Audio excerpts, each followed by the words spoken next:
Governance Committee. This is to advise the meeting will be webcast for live or subsequent broadcast via the Council's YouTube site, and that members of the press and public may record and take photographs except where they are confidential or exempt items. Number two, apologies. That we're aware of, we've had apologies from Councillor Moore and Councillor Jones. So in the Deputy Leader's absence, I am chairing. And for clarity, I am Councillor Tristan Chatfield, and we also have Councillor John Hunt from the Liberal Democrat group in the room as well. Declarations of interest. Any declarations of interest relating to anything on the agenda? No? Yeah, okay, so then we've got the public notes of the last meeting held on the 13th of January. Can we take those as agreed? Yeah. Thank you. And then quickly on to company update, and a reminder, as this is the public section, there will be an opportunity to discuss any commercially sensitive issues in the private agenda, which we will move on to once we've come through here. So, Alison, is there anything on the company update you want to bring to our attention in the public section? It's quite a short report. As you'll see, there are 3 changes, just 3 of them involving councillors, so they're mentioned there. We've had some company audits, company accounts submitted, been through all the audit reports. There's nothing to report on any of those. On the private agenda, as you say, there is a report on company performance to do with any sort of risk issues from current circumstances. So it's quite a short report this time. Thanks, Alison. John, anything on the public? No. No? Okay. Training update. Is that Connie? Over to you.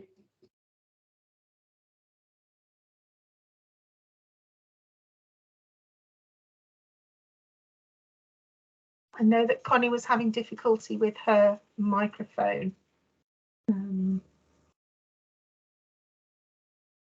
can you hear us?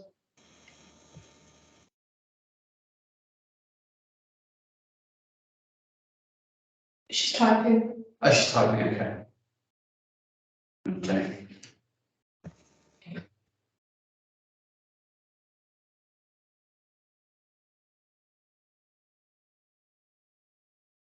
Should we move on then and wait? We can skip back to that item if necessary. So then we've got item 7, it's informing the risk audit. Yes, that's mine. Thank you, Councillor. So this is an annual report that comes here on its way to the Audit Committee, which is taking place next week or the week after. So annually, the Council does a review of all its subsidiaries and associates to ascertain both whether they need to be consolidated and included in the Council's accounts, and if so, what their risk environment is, what their accounting policies, how do their financial statements get recorded, and generally sort of how is the company faring. So this piece of work is carried out twice during the year. The first one is to understand the size and the position of the companies, and then the second one goes back with those far more detailed questionnaires.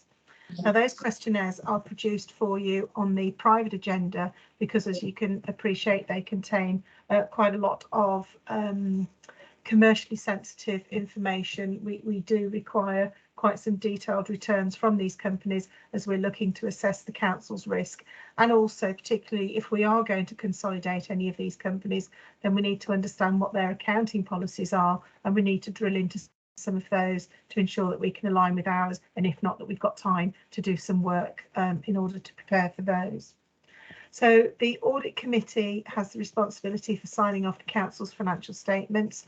This assessment of all the group companies is part of that.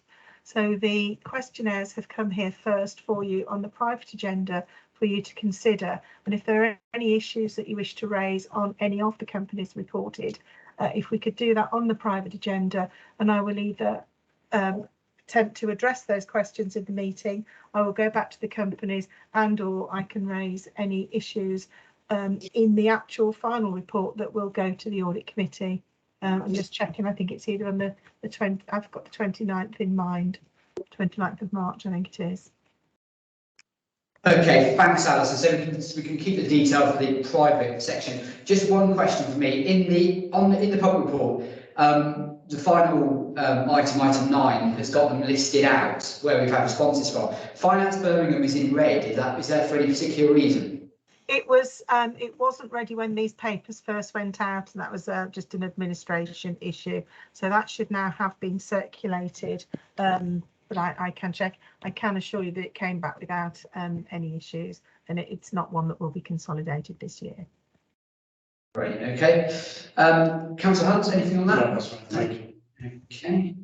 So next we come to our sort of look at one of the companies as we do at this committee. And this time around, it's Unique Venues Birmingham Limited. Do we have someone here to present from Unique Birmingham? We're waiting into the private to do that. They will attend on the private agenda. So on the public agenda, we have the pen portrait that outlines the relationship between Unique Ventures Birmingham and the council. So I'm happy to just go through that for you. And it's just to be clear that Unique Ventures Birmingham is not a subsidiary of the City Council. It is a subsidiary of the Repertory Theatre, and we have a joint commercial venture with them. Obviously, we occupy the same building.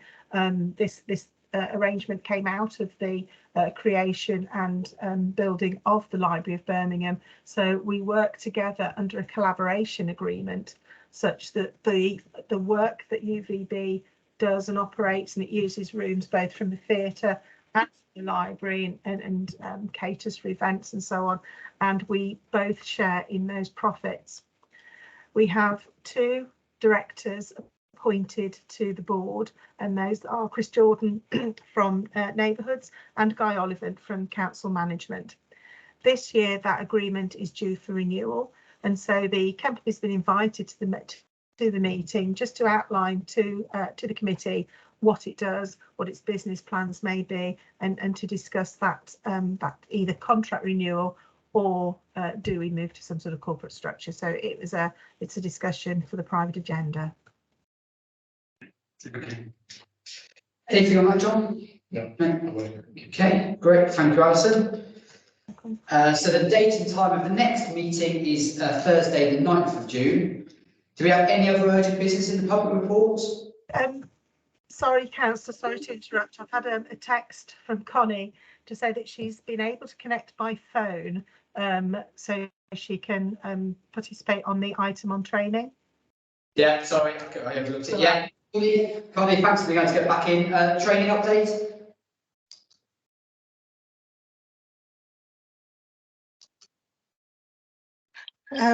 Councillor, are you able to hear me? There's a lot of echo. Try again, Connie. I think if everyone mutes their microphones, then it will help. I think everyone is. Connie, do you want to try again?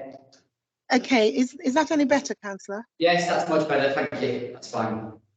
Okay, it seems we're having enormous problems today, technology-wise, just about everyone I've spoken to today. Okay, so training. Since the last committee meeting, a group of finance officers have received training geared towards the companies on which they serve as finance officers.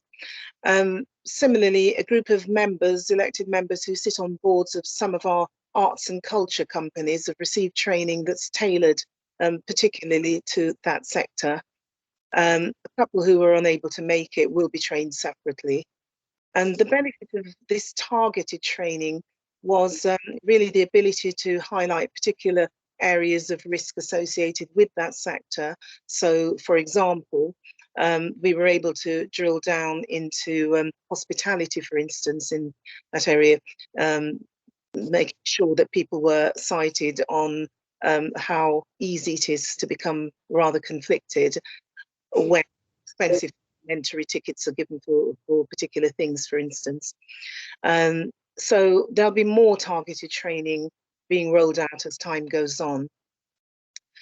The director's roles and responsibilities training, the big training that we have once a year, the big session will be post-election this year, and that'll provide new and returning directors with the legal compliance expectations, and that session will be provided later in the year by the civil service training arm. We also identified some time ago the need for some board effectiveness training for any of our nominated directors, but particularly for those serving in trading companies, such as the Civico wholesale markets, those types of companies, particularly our wholly owned companies. So building on the roles and responsibilities training then, which would be taken as the base training for all directors, we've identified an excellent private sector commercial director and lecturer. He lectures for the British Venture Capital and Private Equity Association and a number of other institutions of that ilk. He will deliver that training after the roles and responsibilities training. And so we're now moving slightly towards autumn time, I suppose. And that will be immediately after the new intake post-May elections. And the training that he will provide will be to cover things like board performance and why it matters. When's a board not a board and how do you measure it? And this highlights the importance of knowing when the board that our nominated directors sit on is not effectively or even legally a company board. He will be going into exactly what the purpose of a board is and how, quite importantly, the psychology of a board differs relevant to such things as equity holdings or voting powers and seniority. And so he really will be drilling down into it, and he'll be looking at things like conflicts of interest, the features of a good and well-performing board, and what do the good boards do well, and how we can improve our own boards, because he'll be able to make a lot of comparisons from across various sectors. He'll be focusing on certain common mistakes that board representatives and non-executive directors make, and using those as a basis for case studies and practical exercises, which hopefully will help directors to see things in a very much more operational and practical sense. And so all in all, it will be quite a session. We anticipate that particular one would certainly last 4 hours and possibly a little longer, but it'll be most beneficial. And those are the plans going forward for training, Councillor. Thank you, Connie. So in terms of timescale for that, because there will obviously be a necessity to, the AGM won't be till the end of May. So I'd imagine this training will take place later in the summer, because obviously it's going to take a little while for all the groups to sort out all their nominations and whatever, sort out directorships and those other things. So there will be a bit of a natural lag, I guess, before we have a good time to run this training. There will be, Councillor, certainly, and there's an item further on the agenda which essentially I could cover now, since it does rather dovetail with this item. Is this item 8, preparation for May elections?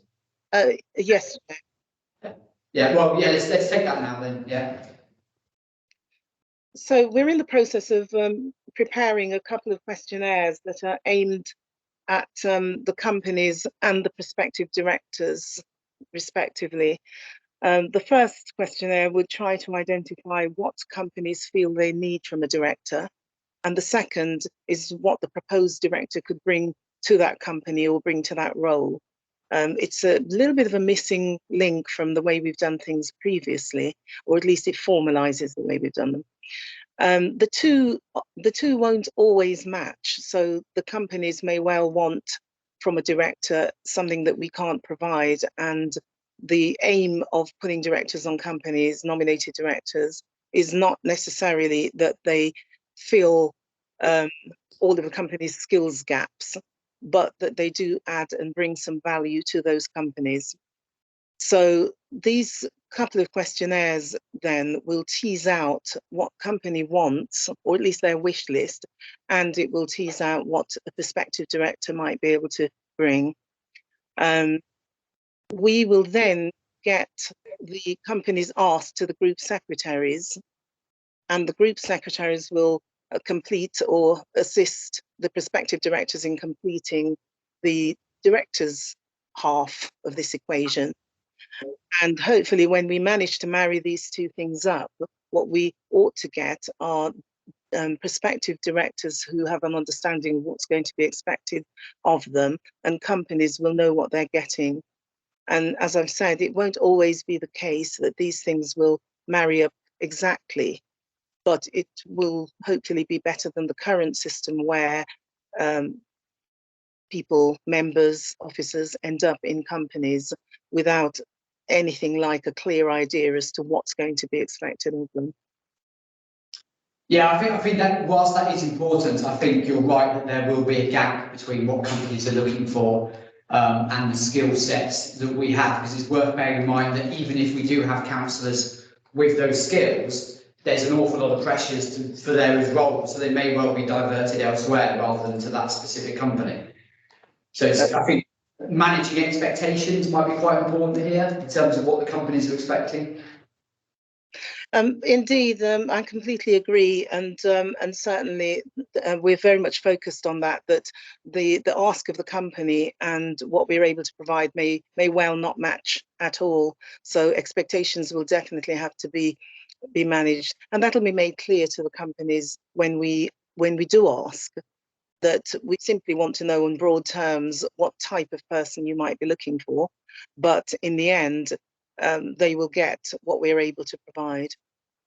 And that then, in terms of sequencing, will of necessity be a little while after the AGM, and because it will take some time for the moving and shaking to go on, and clearly some companies will lose their nominated directors for whatever reason, and new ones will come on board. So it probably will take a few weeks before that settles, and we can know exactly where we're going with replacing them, and also dovetailing all of that with the training.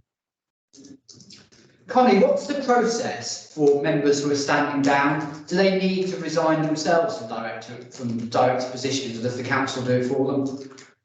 Yes, Chair, they do need to resign themselves.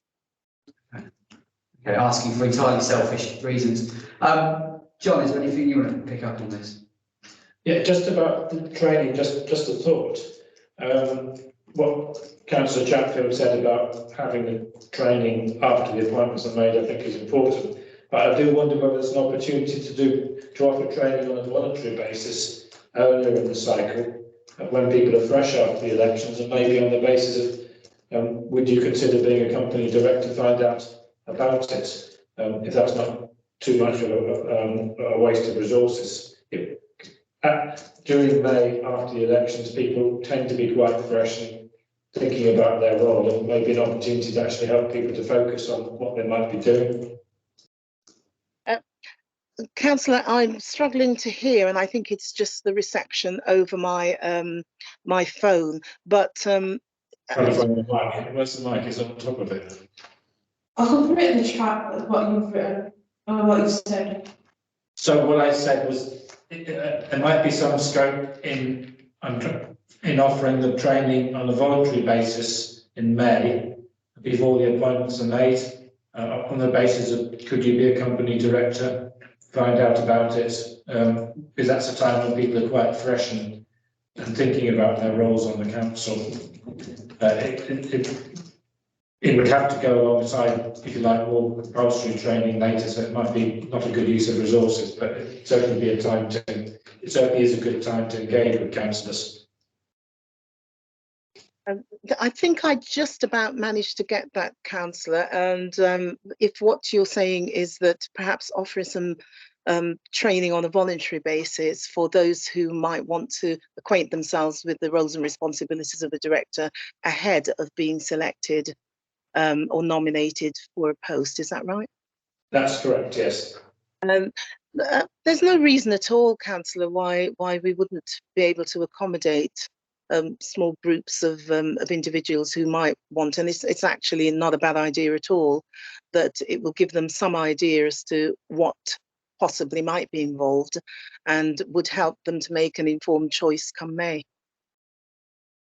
There has in the past, I think at the last election, we did the marketplace kind of arrangement. That's Where true, I think Julie Goodall set up, where there were different stalls and new members could come and talk to whoever. So maybe it's worth just perhaps making sure the sort of this line of work, group companies are represented in that setting and can talk to people. That sounds like an excellent idea, because they can just come up and ask questions and maybe get the very basics, perhaps. Yeah. We could certainly try and accommodate that, Chair. Great. Okay. Okay. So I think that's taken us through then back to any other urgent business. No. So this comes to the point when we exclude the public. So in view of the nature of the business to be transacted, which includes exempt information, the category indicated below, the public is now excluded from the meeting. Can we, Michelle, we're not going live anyway, are we? So we just need to insert